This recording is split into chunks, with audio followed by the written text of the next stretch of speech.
E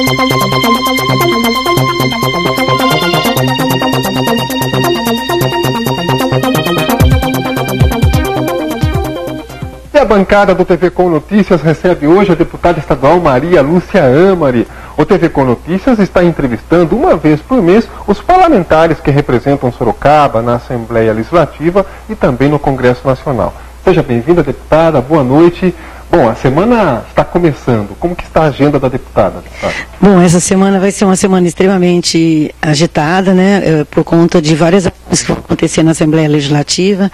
Nós estamos com movimentos fortes, né, que repercutem na Assembleia Legislativa, que são movimentos apartidários, partidários que refletem, e na quarta-feira nós vamos ter a votação na Comissão de Constituição e Justiça do parecer do relator com relação à perda do mandato do nosso vice-governador Guilherme Fife Domingos.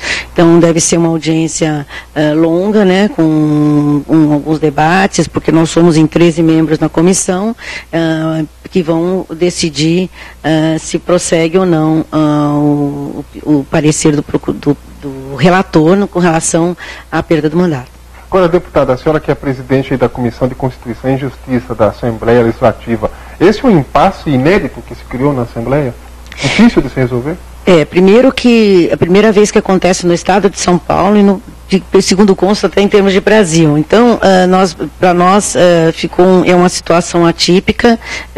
O regimento não é muito claro com relação a essa situação, porque nós ainda temos um regimento que ainda, apesar de nós fizermos uma revisão alguns anos atrás, ainda é do tempo do regime de exceção, quando existiam só 2 partidos políticos.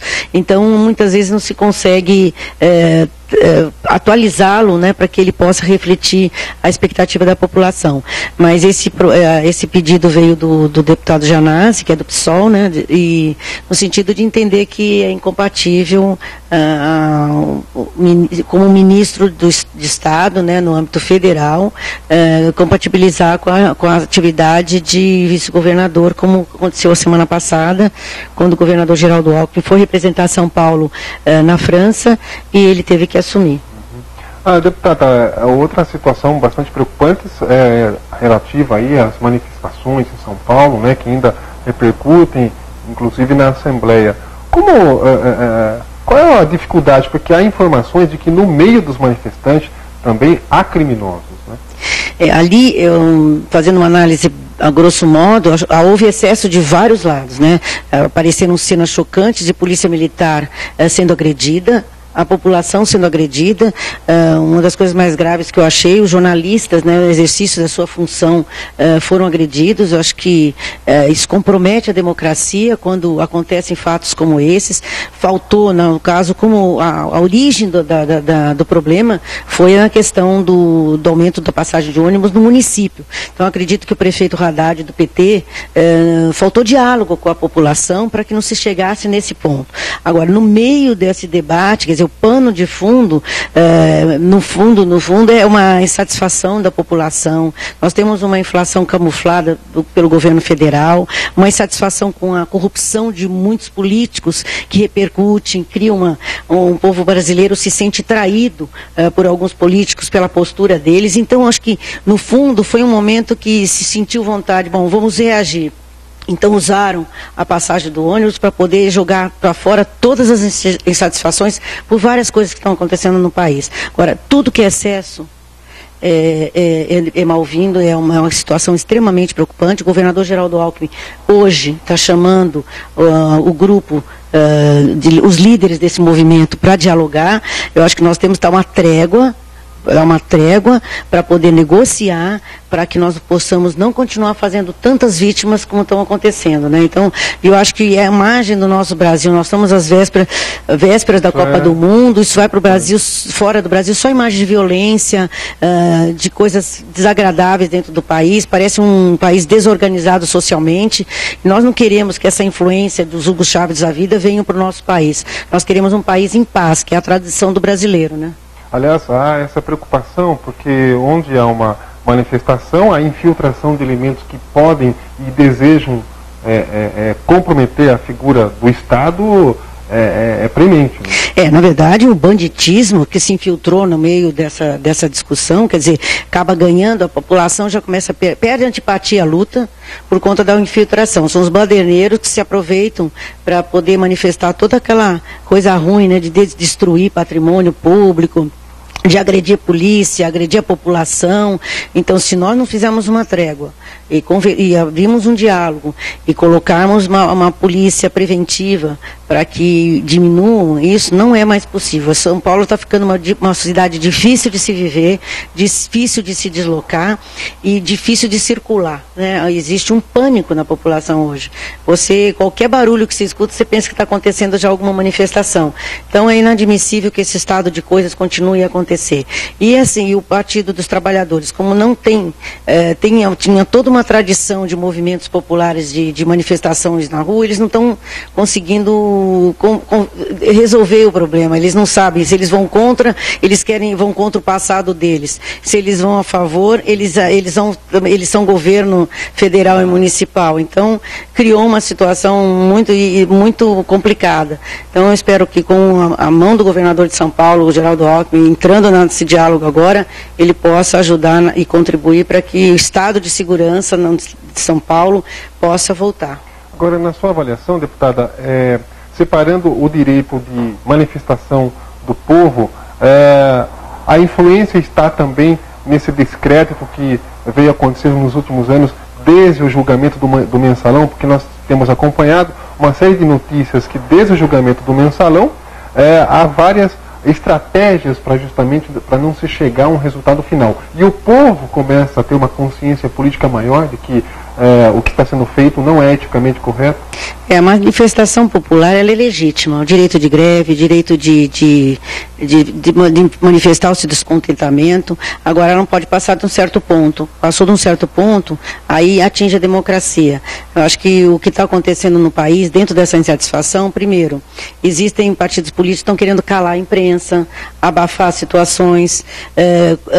O que nós vimos nos tribunais foi um pouco frustrante para a população, quando a gente achava que a justiça ia se colocar de uma maneira clara. Nós percebemos que é uma situação de desrespeito entre os poderes, né, o legislativo, o judiciário e o executivo. É uma influência não respeitada a independência, não está sendo respeitada a independência dos poderes, quer dizer, e quanto as instituições democráticas não estão fortalecidas, o Brasil perde a sua condição democrática de direito. Então, acho que nós temos que serviu para uma coisa essa manifestação, serviu para mostrar para alguns que se acham dono do mundo, que estão com a rédea do país na mão. Não é bem assim, o povo brasileiro vai reagir sim, nós não vamos permitir que essa afronta à justiça, essa afronta ao direito, essa afronta, esse aparelhamento que foi feito no governo federal, começa a gerar insatisfação. E muitos da culpa de tudo isso começa por um governo autoritário, totalitário e que aparelha o seu governo e impede a democracia, impede a liberdade de imprensa e começa a afetar o direito de cada cidadão desse país. É o que a própria oposição vem alegando, a criação do projeto do governo federal que impede, por exemplo, que a ex-senadora Marina Silva crie um novo partido, a Rede, que é um processo democrático para justamente ela ter o direito de lançar esse candidato a presidente. Temos aí também a manifestação da PEC 37, que vem preocupando o magistrado. Recentemente houve um encontro de magistrados aqui em Sorocaba, em nível estadual, onde na época eles disseram que o Brasil está correndo um risco institucional muito grande. Essa é a realidade. Na verdade, esse ponto é importante, né? O que acontece? Esse projeto é extremamente preocupante porque quando você concentra poder, e nós temos tivermos um governo totalitário, um autoritário, me preocupa muito esse poder concentrado na mão de um procurador que pode ser comandado por um governo autoritário. Então temos que pensar muito para que nós possamos não ter um país fragilizado no que ela tem de mais importante, que é o judiciário, que vai poder compensar todos esses desajustes que acontecem na sociedade. Então temos que pensar muito com relação a essa PEC, para que ela não sirva de instrumento para governos que não são sérios, governos que não tratam a população com a democracia que precisa e não respeitam a independência dos poderes. Essa infiltração tem sido extremamente nefasta para o país como um todo. Deputada, qual o projeto agora do PSDB de Sorocaba, depois que a senhora assumiu a presidência do partido, daqui para frente até as eleições do próximo ano? Eu acredito que seja continuar o partido unido, fortalecido, as nossas lideranças estão em paz, nós dialogamos o tempo inteiro. Eu acho importante o respeito do prefeito Panunzio ao nosso mandato, o meu respeito por ele, a transparência com que o prefeito Panunzio está governando e fazendo a gestão da cidade, a Câmara Municipal cumprindo o seu papel. Eu acredito que o PSDB esteja nesse momento assim dando uma lição de democracia, né, criando núcleos importantes como o núcleo sindical que foi criado agora dentro do nosso partido, fortalecendo a juventude que é o futuro do nosso país, as mulheres numa movimentação também importante. Acho que é isso, PSDB forte, PSDB unido, preparado para as próximas eleições de uma forma porque eu acho que nós sempre falamos, né, casa dividida não prospera. E nós tivemos exemplo prático nos últimos tempos do que aconteceu nessa cidade. Então, eu acho que pelo menos nesse momento o partido vai unido para as eleições do ano que vem e com certeza continuar mostrando para a população do Brasil, de São Paulo e de Sorocaba que é assim que se faz um governo de diálogo, um governo democrático, um governo dialoga, e é isso que nós queremos. Isso nos dá segurança. Hoje a população de Sorocaba vive um momento de segurança. Ela sabe que tem um governo forte, mas democrático. Aécio Neves, com certeza, virá para Sorocaba. Nós estamos até programando uma vinda dele a convite nosso do partido, para que ele venha aqui, para a população chegue mais próximo dele, o veja como alternativa para o Brasil.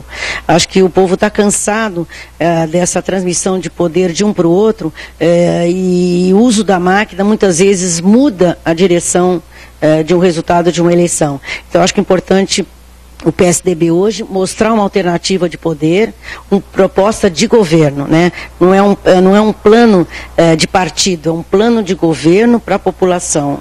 E é isso que nós queremos, que a população veja o Aécio Neves como uma candidatura que vai mostrar uma social-democracia, que vai melhorar em muito o nosso país, vai se desenvolver com mais responsabilidade, com mais participação popular, e eu tenho certeza que a população, ao tomar conhecimento, vai ver como uma alternativa para o Brasil. Deputada, a sua mensagem final para o telespectador do TV Com Notícias. Acho que cada um de nós continuar fazendo o nosso trabalho em nosso segmento, estarmos atentas a essa movimentação social que acontece no país, ficarmos atentas. Isso é um grito, é um clamor da sociedade, é uma insatisfação que tem que ser trabalhada. Nós, políticos, temos que ter a responsabilidade de saber conduzir esse processo de uma forma democrática, para que o país não tenha uma perda no seu sistema de instituição democrática, respeitando cada um os seus poderes, mas eles unidos para transformar o Brasil num país sério, um país democrático, um país livre, um país mais justo socialmente. Deputada, muito obrigado pela sua presença, que a senhora continue à frente da Assembleia Legislativa, representando muito bem Sorocaba e a região. O TV Com Notícias entrevistou hoje a deputada estadual Maria Lúcia Amari, do PSDB. O TV Com Notícias fica por aqui. Fiquem com Deus e até a próxima edição.